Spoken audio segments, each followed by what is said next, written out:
Okay, let's try this, Mary. I got your email on Saturday. I was still in Colorado, and then I got back and had to grade papers right away, okay? But I'm caught up, and I would like to give this some consideration. I just see now there's like a 3 or 4 week time period that's real tense, real tight, okay? Let me give you a couple of thoughts right off the top of my head. Yeah, I've seen some of the Writing Center stuff, and it really does look like the teachers are just marking on the paper still. I have a real problem with Microsoft Word. I think it's a real institutional format. And I think the track changes, features, and everything are really spiffy, but to me, I don't know what it looks like. It looks like a blueprint or some kind of document you get from Homeland Security, okay? It doesn't feel very friendly, it doesn't feel very creative.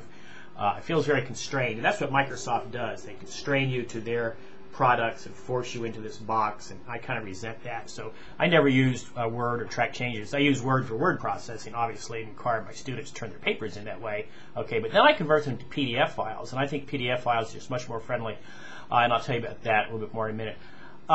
Yeah, I think that the Writing Center people still want to give too many highlights, too many comments, too much commentary, and the point is that students need to sense a real person, a real reader, okay, and it's hard to do that in writing, and it's really best if there can be some two-way dialogue.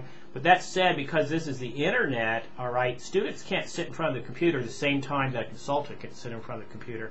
And I had a conversation with Mary about that, and she had all this software and everything. And I think the whole purpose of internet learning is so that you can access information 24/7. I think that's a real useful skill to teach our students, okay, information access, 24/7, 365. So for that reason, I'm not totally in favor of a synchronous exchange either. So what I like to do is I do a compromise, and you may have seen that. I know your husband's seen this. I'm sure you have too.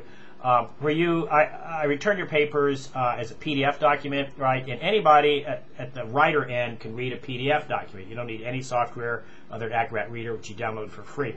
On the consultant's end or the instructor's end, of course, you need Acrobat Standard or Acrobat Professional, which IPFW does provide, right, on all their computers there, or you can buy it at the bookstore through their new licensing agreement for like $10 or something crazy like that. So with the PDF files, I talk to the students, so they hear my voices, and I get my voice, and I get an astounding response from them. Well, you mentioned to me what Jason said, okay? I get notes back from they laughed and they cried, and they did this and that, but ultimately they just really enjoyed hearing my voice, okay? Now it's not quite two-way, and the best learning does occur two-way, okay? So that said, what I always do is I cause the students to write me when they turn in the paper. You could do this. I cause them when they write the revision to turn in a writer's memo. But when they go into a consulting situation or into a conferencing situation, and I did my master's thesis on this, you also have them turn in the paper plus a metacognitive memo as to why they wrote it the way they did, how they feel about it, what they think they need help with, what they don't need help with, what they feel good about, what they don't feel so good about, what still puzzles them. So then you get to respond in very global terms to their memo, right, which you can do with sound files, okay, or you can do a little YouTube lecture like this one, all right, this costs nothing, all right, cost of a camera is $19.99, cost of the headset's $19.99, and the software comes with the camera, and YouTube's free, okay.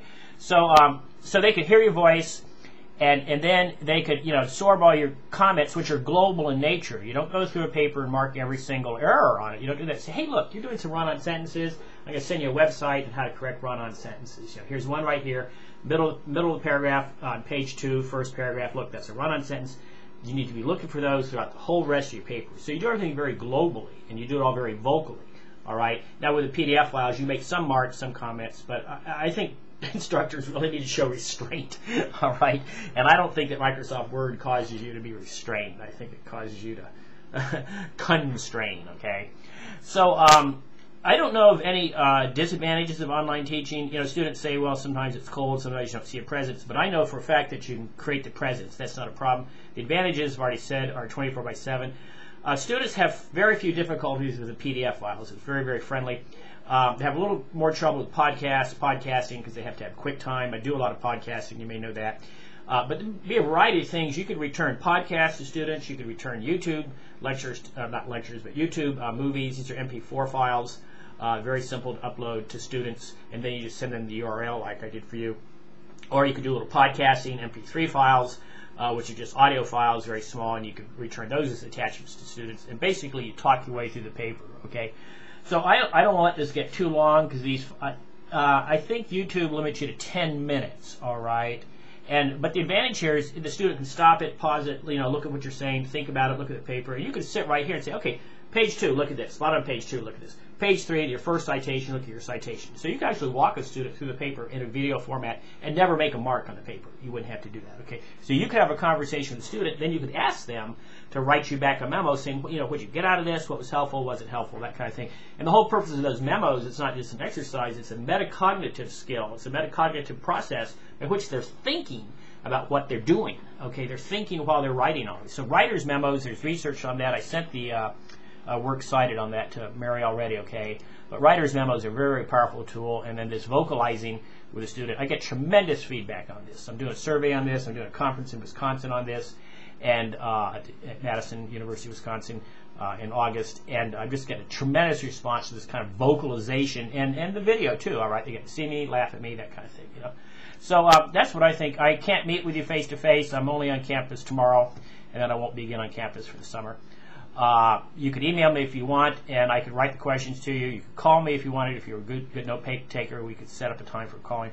I don't think of phone calling as a useful technology at all for conferencing. I just don't see that. All right, once again, somebody has to be in one spot. When somebody has to be in one spot, I think that defeats the whole purpose of the internet when you constrain people to be at a certain spot at a certain time. Okay, so I think I pretty much covered that. I better stop. Give me some feedback. Okay.